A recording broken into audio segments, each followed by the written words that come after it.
According to the Department of Veteran Affairs study, each day over 20 veterans take their own lives. Mission 22 is a national nonprofit initiative raising funds to combat veteran suicide by providing veterans with treatment for post-traumatic stress disorder. Muscogee citizen Michael Kuhn knows the battle all too well. He lost his son in 2015 to suicide and is now a steward of the national memorial called The War at Home. Well, when it first started, I became a Mission 22 ambassador after the loss of my son. They reached out to me, wanted me to be, if it'd be okay for me to let my son be part of the Mission 22 silhouette in his honor. And I said that was fine. When I reached out and saw the other families and how they were suffering, and it was hard, kind of emotional, hard for them to talk about it. But being like my father and stuff, being strong and stuff, I decided to step up and take charge of being the one to be the spokesperson for Mission 22 as far as for the families. Next summer, the memorial will move from Norfolk, Virginia to its new home at Broken Arrows Veterans Park. It came about that they decided that I need to be the steward of the memorial for Mission 22. And at the time, they had talked about it being a traveling memorial. But then after we did the first one at Norfolk, Virginia, which is there now, we seen that it was going to be kind of costly as far as funds to move it from state to state. So then they asked me, well, what do you think about Oklahoma presenting that to the cities who would want that memorial to come here? And I said, well, is it going to be moving or is it going to be permanent? And they said, no, we want it to be permanent. It's to be here 50 years or longer until eternity. And so when they said that, then I started to work with Oklahoma to get going to the Mayor's Veterans Council to talk with different various organizations about getting funding as far as backing support for the memorial to come here.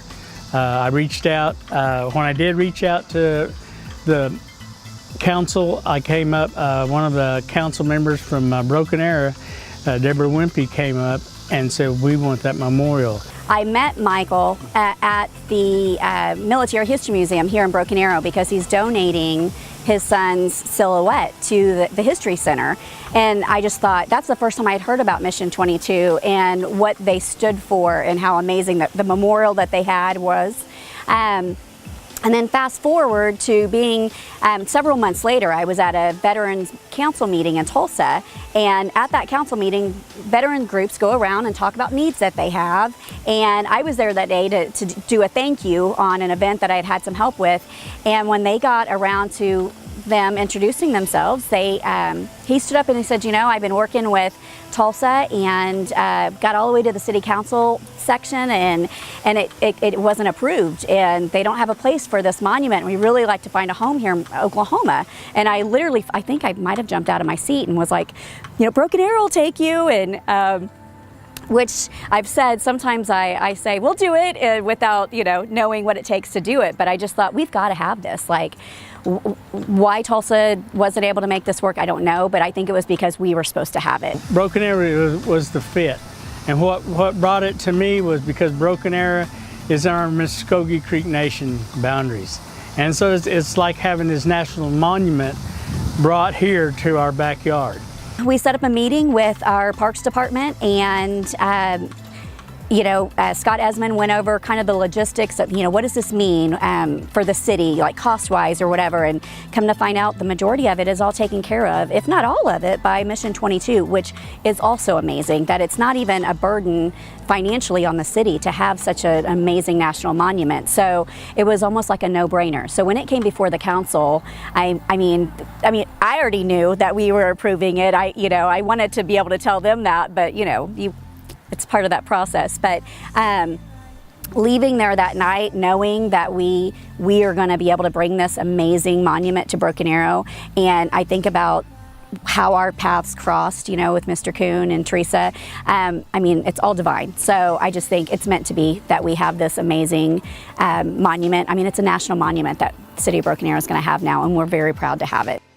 I'm looking at the veterans that we're still having trouble with PTSD right now. They need a place to come. where they can gather their thoughts.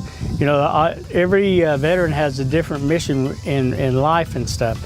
And so when they come here, they'll be able to sit here and look at these 20 that went on before them to know that, hey, I can get help. That's why Mission 22 has stepped up to make it suicide awareness for vets and first responders and everyone. So that's why I think this memorial would be good for Oklahoma.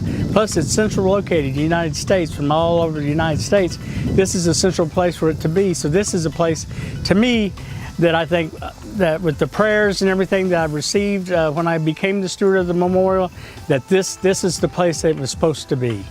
And so when I think of my son coming here, I think of the other families too, of the ones of what they had to endure, the same thing I did.